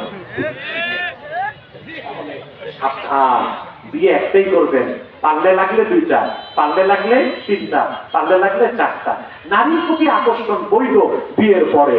ইসলাম আল্লাহ বলেছেন নারীর প্রতি আকর্ষণ, সন্তানদের প্রতি আকর্ষণ, সম্পদের প্রতি আকর্ষণ, এগুলো আল্লাহর পক্ষ থেকে সৃষ্টি করে দেওয়া হয়েছে মানুষের অন্তরে, যেন মানুষ এই সুন্দর দুনিয়ার মেলাতে অংশগ্রহণ করতে পারে। তবে শর্ত হচ্ছে শরীয়ত মোতাবেক তা গ্রহণ করতে হবে, আখিরাতকে ভুলে নয়। আমরা দুনিয়াদারি করব, কিন্তু আখিরাতকে ভুলে নয়। কাফেরদের মধ্যে আর আমাদের মধ্যে পার্থক্য, আমাদের সব কাজ হবে আখিরাতের জন্য, আর কাফেরদের সব কাজ হয় দুনিয়ার জন্য। সেজন্য মুসলমান যদি রাজনীতি করে, তার রাজনীতিও হতে হবে আখিরাতমুখী রাজনীতি। আর কাফের মুশরিকের রাজনীতি কি? দুনিয়ামুখী। এই জন্য কাফের মুশরিক সেকুলারিস্ট হয়, ইহজাগতিক, আর মুমিন পরজাগতিক। তার রাজনীতিটাও হবে খেলাফতের আদর্শে বিশ্বাসী হয়ে সুন্নত তরিকায়। সুবহানাল্লাহ। সে রাজনীতি করবে আখিরাতের জন্য। আর প্রচলিত সকল পলিটিশিয়ান তারা রাজনীতি করে কি আখিরাতের জন্য না দুনিয়ার জন্য? এবার রাজনীতির ব্যাপারে একটু কথা বলেই আমি শেষ করছি, আমি তাফসীর সমাপ্ত করছি। আপনার রাজনীতি করেন, কিন্তু রাজনীতি করতে যায় শিরক করবেন না। করবেন? আমাদের দেশে রাজনীতির নামও শিরক হয়, সংস্কৃতির নামে শিরক হয়। সংস্কৃতির নামে শিরক কেমনে হয়? আপনার যে রবীন্দ্রনাথের জাতীয় সঙ্গীত পড়েন, এখানে শিরক আছে। কি আছে? আমার সোনার বাংলা, আমি তোমায় ভালোবাসি, চিরদিন তোমার আকাশ তোমার বাতাস আমার প্রাণে বাজায় বাসি। আকাশ বাতাস বাসি বাজায় না, আকাশ বাতাস সৃষ্টি করছেন কে? আল্লাহ। সুখ শান্তি আল্লাহর পক্ষ থেকে, আকাশ আর বাতাসের ক্ষমতা নেই। তো এখানে শিরক হচ্ছে সংস্কৃতির নামে। এরপরে আমরা বলি মহান সংসদ। সংসদ আবার মহান হইতে পৃথিবীর কোথাও কি গ্রেট অ্যাসেম্বলি বলা হয়? কথা বলে। ইসরায়েলের পার্লামেন্টের নাম নেসেট। কি নাম? নেসেট। আমেরিকার পার্লামেন্ট হচ্ছে ক্যাপিটাল হিল। ওরা তো মহান সংসদ বলে না, তা আমরা কেন বলি মহান সংসদ? আবার বলে মহান বিজয় দিবস। পৃথিবীর কোন রাষ্ট্র বলে গ্রেট ভিক্টোরি ডে? কথা বলে মহান বিজয় দিবস বলে? কেউ বলে না। আমরা কেন বলি? আসলে আমাদের পাশে তো হিন্দু, আর এই দেশেও ছিল হিন্দুদের আধিক্য বেশি। হিন্দুদের কারণে সাংস্কৃতিক অঙ্গনে, রাজনীতির অঙ্গনে সেরেক ঢুকে গেছে। এগুলো সেরেক মুক্ত করতে হবে। এখন সারা দেশে কথা হচ্ছে রিকনস্ট্রাকশন অফ কনস্টিটিউশন, সংবিধান পরিবর্তনের কথা হচ্ছে না? আরে ভাই, সংবিধান 100টা বদলাইলে কি হবে? সংবিধানের কনসেপ্ট বদলাইতে হবে। আপনার সংবিধানে লেখা আছে সার্বভৌমত্বের মালিক জনগণ। শিরক। মুমিন রাজনীতি করবে এই বিশ্বাস নিয়ে সার্বভৌমত্বের মালিক আমার আল্লাহ রাব্বুল আলামিন। এখন যদি কেউ বিশ্বাস করে সার্বভৌমত্বের মালিক জনগণ, তার রাজনীতি হবে শিরক, গন্তব্য হবে জাহান্নাম। আর কেউ যদি বিশ্বাস করে সার্বভৌমত্বের মালিক আমার আল্লাহ, আর তার রাজনীতি যদি হয় সুন্নাত তরিকায়, তার গন্তব্য হবে জান্নাত, তার রাজনীতি হবে ইবাদত। মনে থাকবে? তারা আমাদের প্রত্যেক রাজনৈতিক দল একটা বয়ান দিছে। কি দিছে? আমাদের বয়ান কই? আলেমদের পক্ষ থেকে বয়ান থাকতে হবে। 14 কোটি মুসলমানের বাংলাদেশের সংবিধানে শিরক থাকতে পারবে না, কুফর থাকতে পারবে না। সংবিধান পরিবর্তন করা হোক, তা হতে হবে কোরআন সুন্নাহর আলোকে। ওখানে শিরকিকতা থাকতে পারবে না। আমার সংবিধানের মূলনীতি হবে সার্বভৌমত্বের মালিক জনগণ নয়, সার্বভৌমত্বের একমাত্র মালিক আমার আল্লাহ রাব্বুল আলামিন। যদি বলেন সার্বভৌমত্বের মালিক জনগণ, তা আপনারাই সংবিধান বানালেন, আপনারাই ঈমান আনলেন, আবার সময় মতো আপনারাই সংবিধান ক্যান্সেল করলেন। এটা হয়ে গেল অনেকটা হিন্দুদের মূর্তি পূজার মতো শিরক। এটা কি রকম? সরস্বতী পূজা, লক্ষ্মী পূজা, কালী পূজা, এগুলোর আগে পূজা মণ্ডপে কোনো মূর্তি থাকে? হিন্দুরা এগুলো তৈরি করে পূজার আগে, তারপর পূজা করে, ঈমান আনে, তারপর পূজা করে, আবার পূজার পর এগুলো কি রেখে দেয় না ডেস্ট্রয় করে? কথা বলেন। তা আমরাও তো এরকম করতেছি। আমরাই সংবিধান বানাই, আমরাই ক্ষমতার মালিক, নাউযুবিল্লাহ। আমরাই সার্বভৌমত্বের মালিক, নাউযুবিল্লাহ। আমরাই সংবিধান বানাই, আমরাই ঈমান আনি, আমরাই আবার ক্যান্সেল করি। আমার একটা কথা মনে পড়ছে, আমি কি বলবো?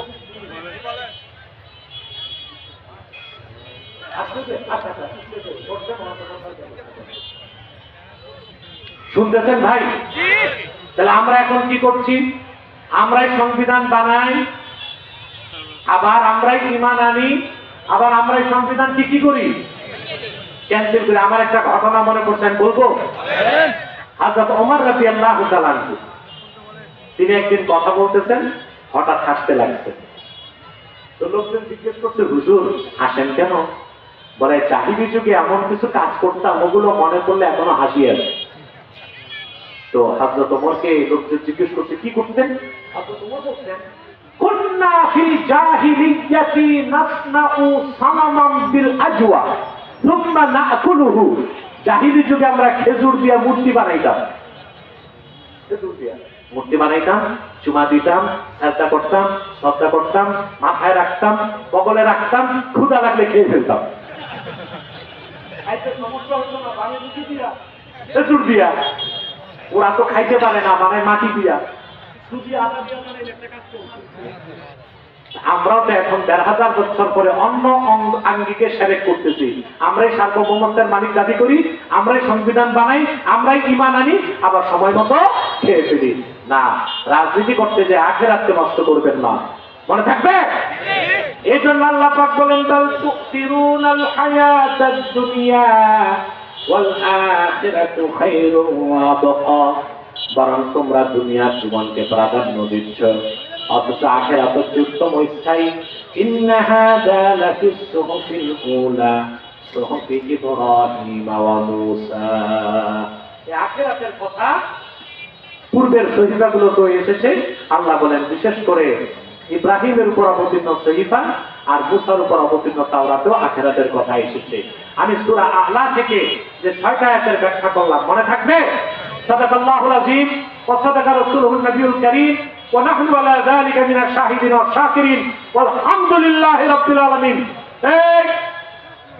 ওয়াজ হয়ে গেছে উঠবেন মুনাজাত লাগে না আপনি কি আউলিয়া কেরাম নাকি বসেন এক্ষুনি আমরা বিদায় নেব ইনশাআল্লাহ আমি বিদায় লগ্নে কিছু কথা বলছি আমার কাছে খবর এসেছে আল্লাহ মাওলানা রফিকুল ইসলাম খান তিনি চলে আসতেছেন ইনশাআল্লাহ আসবেন আমাদের সাথে মুনাজাতে শামিল হবেন ইনশাআল্লাহ ঠিক আছে আমি টানা 1.5 ঘন্টা আপনাদেরকে বক্তব্য শোনালাম এখন আমি আপনাদেরকে কয়েকটা কথা বলছি আপনারা মনোযোগ দিয়ে শুনবেন শুনতেছেন এখানে আপনাদের মধ্যে বিভিন্ন দল ও মতের লোক আছে না আমার দিকে তাকাও আছে না কার দল কি কার মাসলাক কি কে কওমি কে আলিয়া এগুলো দেখবেন না ইসলামের স্বার্থ রক্ষায় 3টা ইস্যুতে আমরা সব দলের মুসলমান এক হয়ে যাব কয়টা ইস্যুতে তার প্রথমটি হচ্ছে ইসলামের সুমহান স্বার্থ রক্ষায় আমরা ঐক্যবদ্ধ হয়ে যাব মুসলমানদের মৌলিক দাবি আদায়ে আমরা ঐক্যবদ্ধ হয়ে যাব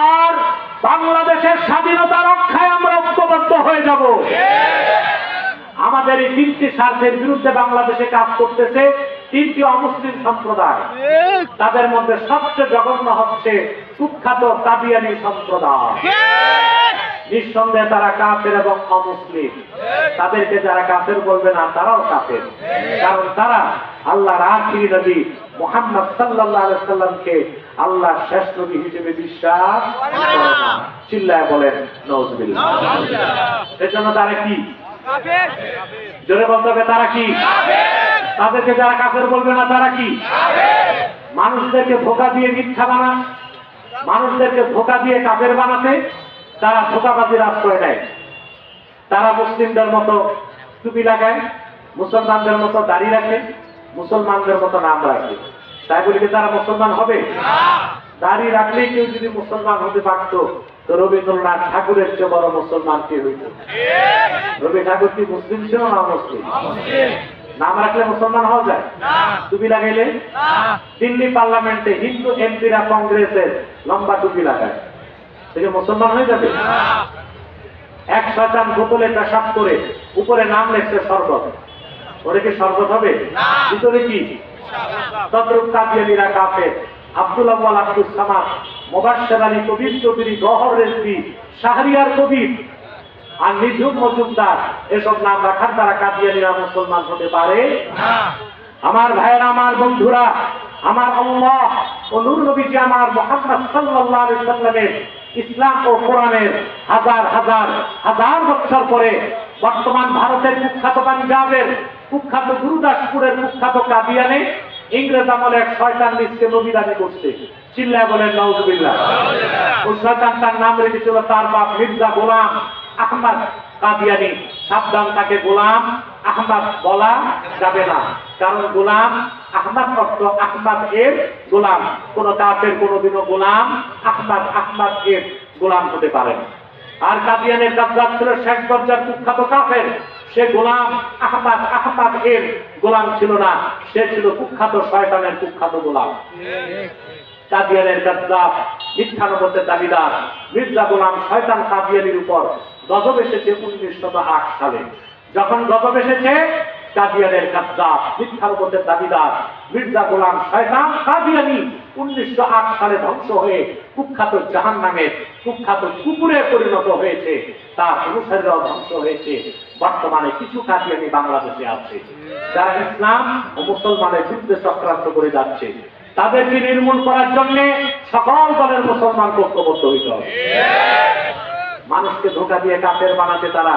নাম পরিবর্তন করে মিথ্যা পরিচয় দেয় কখনো নিজেদের পরিচয় দেয় আহমদী জামাত কখনো বলে আহমদিয়া জামাত কখনো বলে আহমদী সম্প্রদায় কখনো বলে আহমদিয়া সম্প্রদায় কখনো বলে আহমদী মুসলিম জামাত কখনো বলে আহমদিয়া মুসলিম জামাত সাবধান যত কাদিয়ানি ছিল আছে থাকবে তারা কেউ আহমদী জামাত নয় আহমদিয়া জামাত নয় আহমদী সম্প্রদায় নয় আহমদিয়া সম্প্রদায় নয় আহমদী মুসলিম জামাত নয় আহমদিয়া মুসলিম জামাত নয় তারা শয়তানি জামাত কুখ্যাত জাহান্নামের কুখ্যাত কুকুরের দল আমাদের সকল দলের একটাই দাবি অনতিবিলম্বে স্বাধীন বাংলায় শয়তান কাদিয়ানীদেরকে রাষ্ট্রীয়ভাবে অমুসলিম ঘোষণা করতেই হবে, করতেই হবে, করতেই হবে। এই দাবি আদায়ে যদি জানমাল দিতে হয়, কারা কারা প্রস্তুত আছেন হাত তুলে দেখান।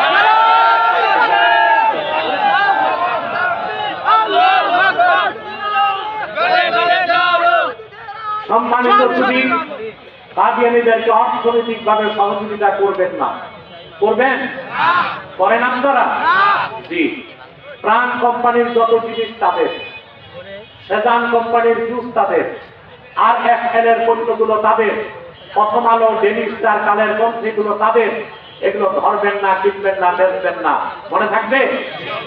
বিশেষ করে প্রথম আলো নামের প্রথম অন্ধকার পত্রিকা এলাকাতেও বুদ্ধি দিবেন না, মনে থাকবে?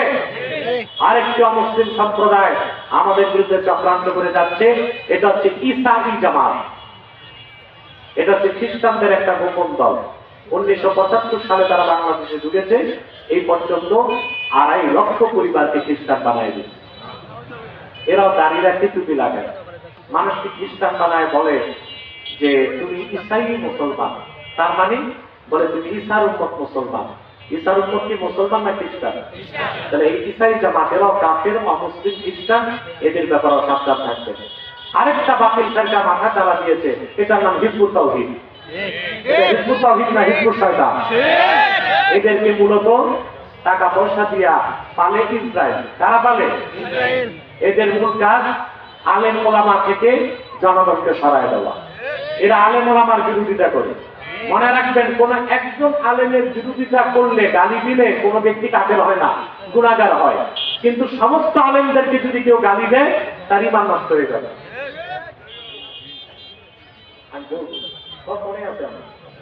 আমি দিব, তাই না? আমি জানি। কথা শুনতেছেন? তো সমস্ত আলেমদেরকে গালিগালাজ করলে ঈমান থাকবে? পরিষ্কার ফাতোয়া স্বামীতে এসেছে, ইহানাতুল উলামা'i কুফরুন। সমস্ত আলেমদেরকে ইহানত করা কুফরি। হিজবুত তাওহীদ আলেমদের থেকে জনগণকে সরাতে চায়।